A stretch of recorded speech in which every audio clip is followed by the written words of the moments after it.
वालेकुम, मैं हूं अमजद शब्बीर और आप मेरा यूट्यूब चैनल देख रहे हैं। नाजरीन, तहरीक अदम एतमाद की जंग पाकिस्तान में जारी और सारी है।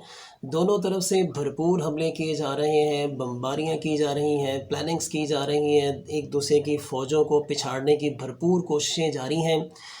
लेकिन आजकल अगर देखा जाए तो खान साहब भारी पड़ रहे हैं। कुछ अरसा कबल ऐसे ही दिखाई दे रहा था कि अपोजिशन जीत जाएगी, अपोजिशन अपनी चालों में कामयाब हो रही है, हुई भी खैर। बहुत सारे इत्तेहादियों को और बहुत सारी हुकूमती अरकान को उन्होंने अपने साथ मिलाने की उन्होंने भी बड़ी भरपूर कोशिश की। लेकिन खान साहब ने इन सब चीज़ों को रिवर्स करने के लिए, अपने तमाम अरकान को वापस अपने साथ शामिल करने के लिए जो चालें चली हैं वो बहुत हद तक कामयाब हैं। जैसे कि नाज़रीन आपने देखा, जैसे कि मैंने अपने लास्ट वीलॉग में भी आपसे ज़िक्र किया था इस हवाले से, कि बहुत सारे ऐसे अरकान हैं जो नाराज़ थे, वो अब वापस आ रहे हैं।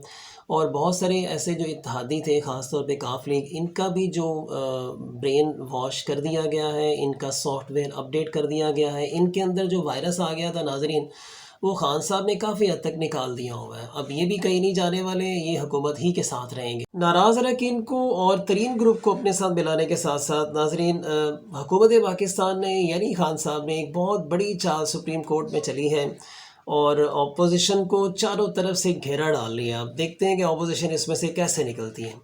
तो नाज़रीन, वज़ीर-ए-आज़म पाकिस्तान इमरान खान साहब की मुशावरत से सदर आरिफ अलवी के ज़रिए जो है वो सुप्रीम कोर्ट में एक रेफरेंस दायर किया गया है, जिसमें सुप्रीम कोर्ट से ये इस्तदा की गई है कि आइन के आर्टिकल 63A की आप तशरीह करें। और साथ ही साथ 4 सवालात रखे गए हैं सुप्रीम कोर्ट के सामने कि इन सवालात के हमें जवाबात दें, वजाहत के साथ, तशरीह के साथ, ताकि हमारी रहनुमाई हो सके। तो नाज़रीन, इस रेफरेंस पे समाअत हुई है सुप्रीम कोर्ट में। समाअत में क्या फ़ैसले हुए हैं, किन जजेस ने इसकी समाअत में हिस्सा लिया है, और अपोजिशन की तरफ से वहाँ पे कौन कौन से वकला पेश हुए, उन्होंने क्या बातचीत की, वहाँ पे क्या माहौल बना, क्या फ़ैसले हुए, और वो 4 सवालात कौन से हैं नाज़रीन, वो आपसे इस मुख्तसर से वीलॉग में शेयर करूँगा। तो सबसे पहले मैंने कुछ आपके लिए नोट्स निकाले इस बहुत बड़ी ख़बर में से, तो वो आपसे शेयर करूँगा एज़ इट इज़, जैसे मैंने उनको लिखा है। तो नाज़रीन, सदारती रेफरेंस पर सुप्रीम कोर्ट का लार्जर बेंच जो है वो तश्कील देने का फ़ैसला किया गया। नाज़रीन, आम तौर पे छोटा बेंच बनाया जाता है। मिसाल के तौर पर कुछ ऐसे रेफरेंसेस या केसेस होते हैं जिसमें दो जजेस का बेंच बना दिया जाता है, कभी 3 जजेस का। लेकिन चूँकि ये रेफरेंस सदर पाकिस्तान की तरफ से पेश किया गया और ये बहुत इंपॉर्टेंट रेफरेंस है पार्लियामेंट के हवाले से अगर देखा जाए। ख़ास तौर पे पार्लियामेंट में जो हमारे अरकान हैं जैसे दिखते हैं, जैसे बेशर्मों की तरह नाज़रीन ये दिखते हैं वहाँ पर सरेआम, उसको रोकने के हवाले से। और मुझे लगता है कि इसमें बहुत बड़े बड़े फ़ैसले हो जाएंगे, जिससे हमारे मुल्क पाकिस्तान का आने वाला मुस्तक़बिल रोशन भी हो सकता है। नाज़रीन, इस रेफरेंस की समाअत जो है वो 2 जजेस साहिबान ने की है, जिनमें से एक जज जो है वो सुप्रीम कोर्ट के चीफ़ भी हैं, यानी चीफ़ जस्टिस उमर अता बंदयाल, और जस्टिस मुनीब ने इस रेफरेंस की जो है वो समाअत की है।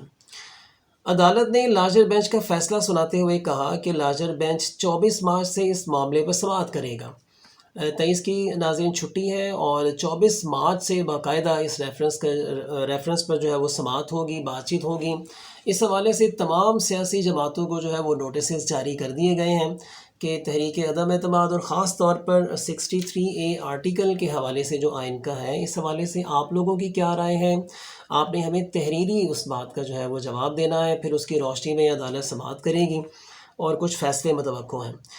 नाज़रीन, इसी दौरान ही जो वहाँ पे वकला हज़रात थे अपोजिशन की तरफ से, बार की तरफ से, उन्होंने वहाँ पे अदालत की तवज्जो इस तरह मबज़ूल करवाई कि जो सुप्रीम कोर्ट के स्पीकर हैं उन्होंने आइन की ख़िलाफ़ वर्जी की है। 14 दिन के अंदर अंदर उन्हें सुप्रीम कोर्ट का जो है वो पार्लियामेंट का उन्हें इजलास मुनक़िद करना चाहिए था, इजलास बुलाना चाहिए था और तहरीक अदम एतमाद पर वहाँ पे कार्रवाई को स्टार्ट करना चाहिए था। उन्होंने आइन की ख़िलाफ़ वर्जी की है। इस पर अदालत ने कहा कि पार्लियामान की कार्रवाई रोकने से मुतल्लिक हमारे पास कोई इख्तियार नहीं है, यानी पार्लियामेंट में जो कुछ हो रहा है, पार्लियामेंट की जो अगर कार्रवाई वो कब करते हैं कब नहीं करते, ये हमारे पास तो इसका इख्तियार ही नहीं है। पार्लियामेंट जाने और पार्लियामेंटेरियंस जाने। दूसरे नंबर पर उन्होंने ये कहा कि ये सब असम्बली का अंदरूनी मामला है और बेहतर होगा कि असम्बली की जंग असम्बली के अंदर ही लड़ें आप, یعنی انہوں نے سارا سیاستدانوں پہ ڈال دیا کہ دیکھیں اگر پارلیمنٹ میں کوئی چیز غلط ہو رہی ہے، پارلیمنٹ کا اگر کوئی تقدس جو ہے وہ خراب ہو رہا ہے تو اس میں سیاستدانوں کا ہاتھ ہے، آپ اس میں ہمیں تو نہیں گھسیٹیں آپ، ہم یہاں پہ لوگوں کے فیصلے کریں گے کہ آپ لوگوں کے لڑائی جھگڑوں کے فیصلے کریں گے یہاں پر۔ تو اینی ویز انہوں نے انکار کر دیا، اور اسپیکر کے حوالے سے انہوں نے کوئی رائے نہیں دی۔ اسپیکر کی جو یہ ایکٹیویٹی ہے کہ انہوں نے 14 دن کے اندر اندر اجلاس بلانا تھا، انہوں نے کیوں نہیں بلایا، یہ سب کچھ انہوں نے سپریم کورٹ پر ڈال دیا اور سیاستدانوں پہ ڈال دیا۔ پھر ججز نے یہ بھی بتایا کہ آرٹیکل 63A کے ریفرنس میں ووٹ ڈالنے سے روکنے کے حوالے سے کوئی سوال نہیں اٹھایا گیا۔ وہاں پہ کچھ وکلاء نے یہ بھی سوال کیا تھا کہ حکومت پاکستان یہ چاہ رہی ہے کہ جو ان کے اراکین ہیں وہ ان کے خلاف ووٹ کاسٹ نہ کریں، ہم انہیں پارلیمنٹ میں جانے نہیں دیں گے، یہ کر دیں گے، وہ کر دیں گے۔ اس پر عدالت نے وہاں پہ وضاحت سے بتایا ہے کہ اس ریفرنس میں جو ہمارے پاس آیا اس میں ایسا کوئی سوال نہیں کیا گیا، نہ ہی ایسی کوئی بات لکھی گئی ہے جس سے یہ پتہ چلے کہ ان اراکین کو روکنے کے لیے کچھ اقدامات اٹھائے جا رہے ہیں۔ اس کے علاوہ ناظرین انہوں نے ججز نے کہا ہے کہ بھی ہم نے تمام سیاسی جماعتوں کو جو ہے وہ نوٹسز جاری کر دیے ہیں کہ وہ اپنی اپنی جو ہے وہ تحریری طور پر ہمیں بتائیں کہ آپ کا آرٹیکل 63A کے حوالے سے کیا سٹانس ہے، آپ اسے کس نظر سے دیکھتے ہیں، تاکہ بات کو آگے بڑھایا جائے۔ ناظرین اب بڑھتے ہیں ان 4 سوالوں کی جانب۔ پہلا سوال آپ کو ایز اٹ از سناؤں گا جیسے خبر میں موجود تھا۔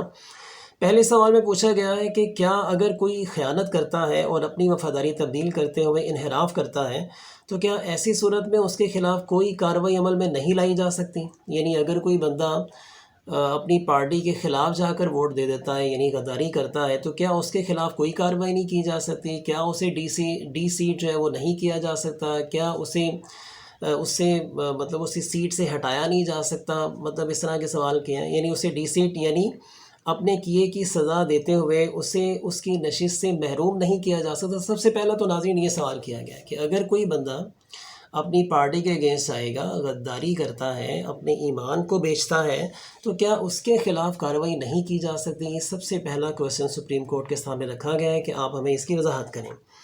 ناظرین دوسرے سوال میں پوچھا گیا ہے کہ ریفرنس میں سپریم کورٹ سے یہ رائے بھی مانگی گئی ہے کہ کیا ایسے غیر اخلاقی عمل میں شریک منحرف اراکین کے ووٹ کی کوئی وقت باقی رہ جاتی ہے، اور کیا ایسے اراکین کو ووٹ دینے کا حق دیا جا سکتا ہے؟ یعنی یہ سوال کیا گیا، یہ نہیں کہا گیا کہ ان کو روک دیا جائے۔ تو سوال یہ کیا گیا ہے کہ اس طرح کے جو بے ایمان قسم کے جو اراکین ہیں، کیا انہیں ووٹ ڈالنے کی اجازت دی جا سکتی ہے، اور اگر وہ ووٹ کاسٹ کر دیتے ہیں تو کیا ان کے ووٹ کی گنتی کی جا سکتی ہے یا نہیں کی جا سکتی؟ تو یہ بھی ایک سوال کیا گیا ہے، سیکنڈ کویسچن تھا یہ والا۔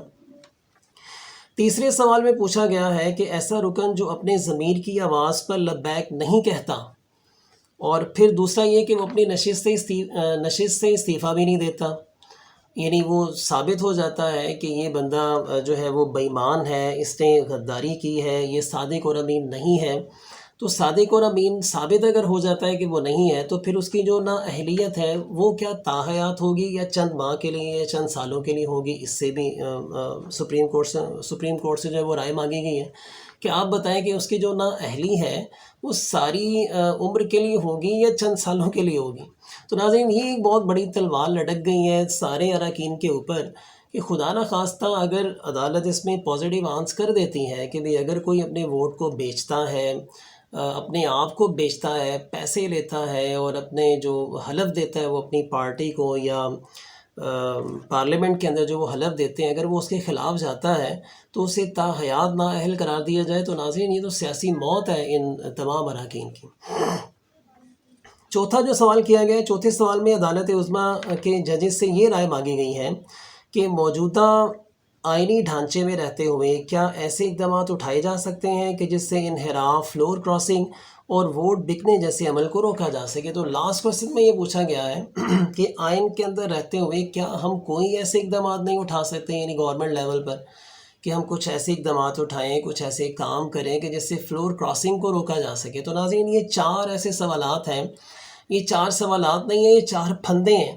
ان میں سے کسی ایک کا بھی پازیٹیو آنس سپریم کورٹ کی طرف سے آ گیا تو خان صاحب کو چھوڑنے والے جتنے بھی اراکین ہیں ان کی یہ سیاسی موت ہوگی۔ وہ ایسے ہی کہ جیسے انہیں سیاسی دنیا میں پھانسی دے دی گئی ہے ناظرین ان کو۔